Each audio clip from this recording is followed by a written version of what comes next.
हरिओम प्रिय दर्शकों, यदि आपकी मिथुन राशि या मिथुन लग्न है तो इस वीडियो को पूरे ध्यान से देखिएगा, समझिएगा। इस वीडियो में हम समझने वाले हैं, जैसे कि आपने थंबनेल में पढ़ा। प्रिय दर्शकों, कई बार जीवन में ऐसा समय आता है कि हमें बहुत सावधान रहने की आवश्यकता होती है, परंतु कुछ लाभ भी मिलते हैं। प्रिय दर्शकों, हम चर्चा कर रहे हैं इस बदलाव की, जिस बदलाव से जीवन में बहुत कुछ बदलने वाला है। इससे पहले जो सीरीज बनी थी ग्रहण की, तो उसमें हमने चर्चा की थी कि किस तरह दुनिया में इस ग्रहण का प्रभाव पड़ेगा, लोगों के जीवन में भी इसका प्रभाव पड़ेगा। और आपने देखा होगा कि अब अलग अलग देश युद्ध की स्थिति में आगे बढ़ रहे हैं। आगजनी हो रही है, युद्ध हो रहा है, लोगों के जीवन में समस्याएं आ रही हैं। तो कई बार हम जो भारतीय ज्योतिष है, कुछ लोग इसे कहते हैं कि कुछ होता नहीं, परंतु जब वास्तविकता के गहराई में आप जाएंगे तो चीज़ें समझ में आती हैं। इतना बड़ा सूर्य ग्रहण था, जो कि कहना चाहिए कि मैंने थंबनेल में लिखा था कि 4000 वर्षों बाद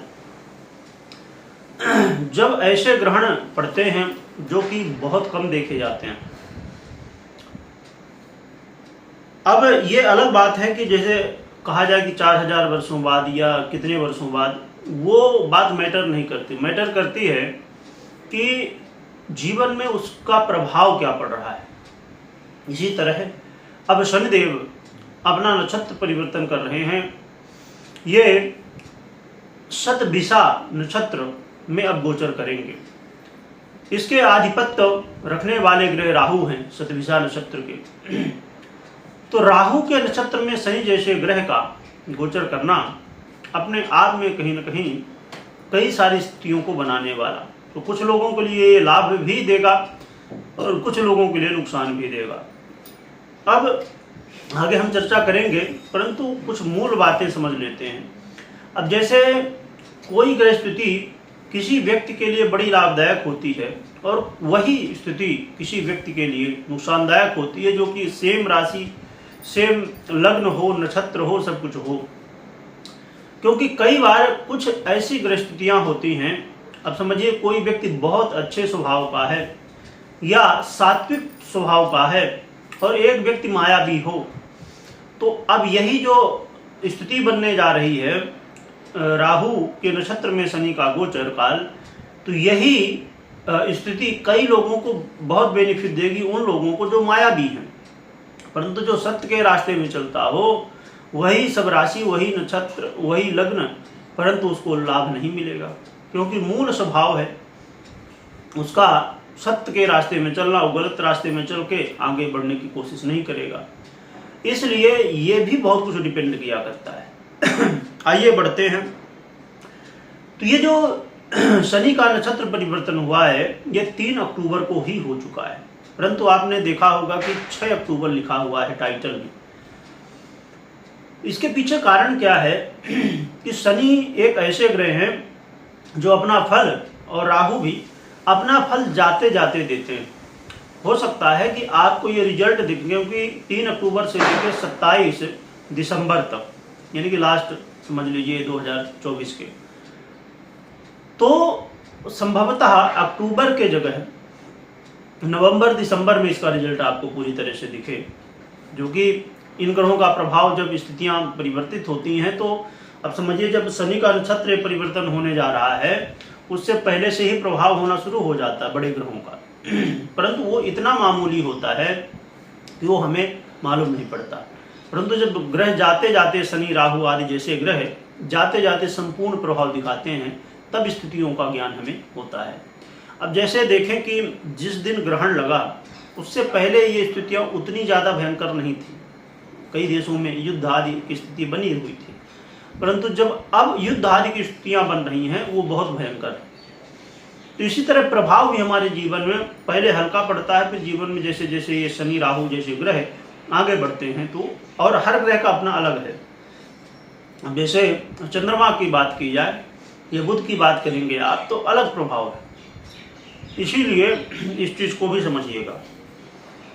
अब देखें कि इसका प्रभाव आपके जीवन में क्या पड़ेगा। लगभग ये जो अब आगे का समय है शनि के और राहु के प्रभाव में रहने वाला है। तो आप अपने जीवन में ये महसूस करेंगे कि कई सारे काम आपके अचानक इस समय बन रहे हैं। राहु अचानक स्थितियों के कारक होते हैं, तो अचानक आपके कई सारे काम बनेंगे। भाग्य का साथ इस समय आपको मिलेगा। आप इस समय पूजा पाठ तो करेंगे परंतु दिखावे के लिए, वास्तविकता नहीं। क्योंकि एक श्रद्धावान व्यक्ति पूजा करे और एक दिखावा करे, उसमें डिफरेंस होता है। क्योंकि राहु दिखावा का कारक है। सोशल मीडिया क्या है? सोशल मीडिया है दिखावा। इसी तरह आप इस समय धर्म से जुड़ेंगे परंतु आप अपने लाभ के हिसाब से ही जुड़ेंगे खाली। और जो लोग सोशल मीडिया में वर्क करते हैं उन लोगों के लिए इस समय बड़ा लाभदायक समय हो सकता है। सोशल मीडिया में आपकी ग्रोथ हो सकती है, चाहे कोई भी प्लेटफॉर्म हो, चाहे यूट्यूब हो, फेसबुक हो, इंस्टाग्राम हो या अन्य बहुत सारे प्लेटफॉर्म जो होते हैं जहाँ से आप अर्निंग कर सकते हैं, जहाँ से आप अपने जीवन में कुछ वैल्यू ऐड कर सकते हैं। तो यहाँ से उसमें भी ऐसे कंटेंट ज़्यादा बढ़ेंगे जो वास्तविकता में लोगों को लाभ नहीं पहुँचाएंगे और भ्रमित करेंगे। वो कंटेंट ज़्यादा बढ़ेंगे। या राहु आदि, शनि आदि से संबंधित जो कंटेंट है उनकी ज़्यादा वृद्धि होगी। और एक चीज़ आपने सोशल मीडिया में बहुत समय से देखा होगा कि बहुत सारे ऐसे लोग हैं जो कि बहुत स्पीड के साथ आगे बढ़ जाते हैं, आते हैं, वो ग्रो हो जाते हैं। 6 महीने में, 1 साल में उनके करोड़ों फॉलोवर हो जाते, 5 लाख, 10 लाख, 20 लाख। इसके पीछे कारण होता है राहु। जिसकी कुंडली में राहु बहुत अच्छी स्थिति में हो उसे सोशल मीडिया में सफलताएं हासिल करवाता है। और भी कई सारी स्थितियां होती हैं कि उसका कंटेंट किससे रिलेटेड है। अब समझिए कि कोई ब्यूटी का प्रोडक्ट या उससे ब्यूटी से संबंधित कंटेंट बनाए तो राहु के साथ साथ शुक्र का अच्छा होना जरूरी है, क्योंकि ब्यूटी आदि के क्षेत्रों में शुक्र का प्रभाव होता है। तो दोनों ग्रहों का अच्छा होना आवश्यक है। इसके अलावा अब कुछ लोगों को आप देखते हैं, मैं इसलिए ये चीज़ें बता रहा हूँ अभी कि ये सोशल मीडिया में जो लोग हैं उनसे रिलेटेड स्थितियाँ हैं। अब कुछ लोग का ऐसा काम होता है कि वीडियो तो बनाते हैं परंतु वो बोलते नहीं, खाली एक्टिविटी दिखाते हैं। ज़्यादा बोलेंगे नहीं, पर कुछ लोग ऐसा बोलते हैं कि आप बड़े प्रभावित हो जाते हैं और उनका जो बोलने का तरीका बहुत अच्छा होता है। तो उनके कंटेंट का अधिपति ग्रह राहु ग्रह, साथ में बुध ग्रह अच्छा होता है या गुरु भी अच्छा है, तो ज्ञान की बात हो जाती है। तो अब जैसे कुछ लोग, ये उदाहरण देने का मेरा मतलब ये है, कुछ लोग कहेंगे कि हम भी सोशल मीडिया पर हम इस समय ग्रो हुए नहीं।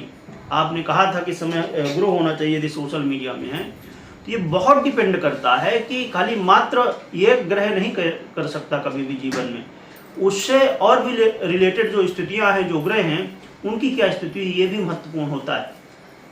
तो ऐसे में क्या होगा, देखिए आप, मैं और भी डिटेल में यदि जाऊँ इस चीज़ को क्लियर करना चाहूँगा कि अब समझिए कि इस समय हो सकता है कि आपकी कोई पुरानी वीडियो बहुत स्पीड से ग्रो हो जाए, चल जाए इस समय, परंतु नई वीडियो ना चल रही हो। इसके पीछे कारण क्या है? इसके पीछे कारण ये है राहु ने आपको ग्रोथ दी तो आपका कंटेंट बढ़ा, परंतु वो कंटेंट बढ़ा जो उस ग्रह से संबंधित है जो इस समय अच्छी स्थिति में आपकी या तो महादशा, अंतरदशा, प्रत्यंतर दशा या गोचर में। तो इस तरह जब आप डिटेल में अंदर जाएंगे तो फिर आपको एग्जैक्ट समझ में आएगा कि हाँ, सोशल मीडिया में तो ग्रो होंगे, परंतु कौन सा व्यक्ति ग्रो होगा या कौन सा कंटेंट ग्रो होगा। चलिए आगे बढ़ते हैं। तो जीवन में इस समय आप कोई परीक्षा में है, प्रतियोगिता में है, भाग ले रहे हैं, वहाँ पर आपको सफलताएं प्राप्त होंगी, परंतु थोड़ा पिता के स्वास्थ्य में या पिता के रिश्तों के साथ अनबन की स्थिति, ससुराल पक्ष से समस्याएं देखने को मिल सकती हैं और छोटे भाई बंधुओं के साथ वाद विवाद की स्थिति भी देखी जा सकती है। इस समय आप अपने जीवन में थोड़ा सा यात्रा करते समय सावधानी रखें। आप अपने करियर में भी बेहतर स्थितियां देखेंगे, परंतु आपको भ्रमित नहीं होना है, क्योंकि इस समय भ्रम की स्थिति देखी जा सकती है। कुछ आपके ही जो लोग साथ काम करते हैं वही लोग हो सकता है कि आपको भ्रमित कर दें। तो आपको खुद भी निर्णय लेना है सोच समझ के। तो इन बातों का ध्यान रखिए। और इस समय आपके अंदर जो एक अग्नि जलेगी, यानी कि जीवन में आगे बढ़ने की अग्नि, तो वो अग्नि कहीं ना कहीं आपको आगे बढ़ाएगी और सफलता भी दिलाएगी। इसमें आप देखेंगे कि अचानक आपके अंदर ये सोच आ गई है कि नहीं, मुझे ये काम करके ही छोड़ना, चाहे अभी तक आपने बहुत प्रयास किया पर हुआ नहीं, पर फिर से आप दोबारा प्रयास करेंगे कि नहीं अब इसे तो करना ही है, और कर भी डालेंगे आप, क्योंकि इसमें आपके अंदर जोश भी है और लगन भी है, पर भ्रम भी है। भ्रमित होंगे तो मेहनत तो खूब हो जाएगी पर सफलता नहीं मिलेगी, भ्रमित नहीं होंगे तो सफलता मिल जाएगी। अब रही बात कि उपाय क्या करना चाहिए, तो उपाय के रूप में आपको नित्य प्रति भगवान भोलेनाथ की आराधना करना सर्वश्रेष्ठ रहेगा। भगवान भोलेनाथ की आराधना करने से जीवन में जो समस्याएं हैं वो दूर होंगी। और इस समय नवरात्रि का अवसर है जो कि बड़ा ही पवित्र और जीवन में बहुत कुछ देने वाला, तो माता रानी की भी आराधना करें, तो इससे आपके लिए और भी बेहतर परिणाम प्राप्त होंगे। हमेशा की तरह बता दूं कि यदि आप कोई महत्वपूर्ण निर्णय ले रहे हैं तो पहले अपनी जन्म कुंडली को चेक कर लीजिएगा। हम जिन ग्रहों की चर्चा कर रहे हैं उससे संबंधित कोई चीज़ समझना चाहते हैं तो पहले उन ग्रहों की स्थितियों को चेक करिएगा, इसके बाद निर्णय लीजिएगा। क्योंकि ये जो आप प्रभाव मुझसे आपने सुना ये गोचर के आधार पे है, इसलिए आपको बिना पर्सनल जन्म कुंडली का कोई भी निर्णय नहीं लेना चाहिए। कमेंट में ओम नमः शिवाय लिखिएगा, लिखने के साथ स्मरण करिएगा। वीडियो देखने के लिए बहुत बहुत धन्यवाद।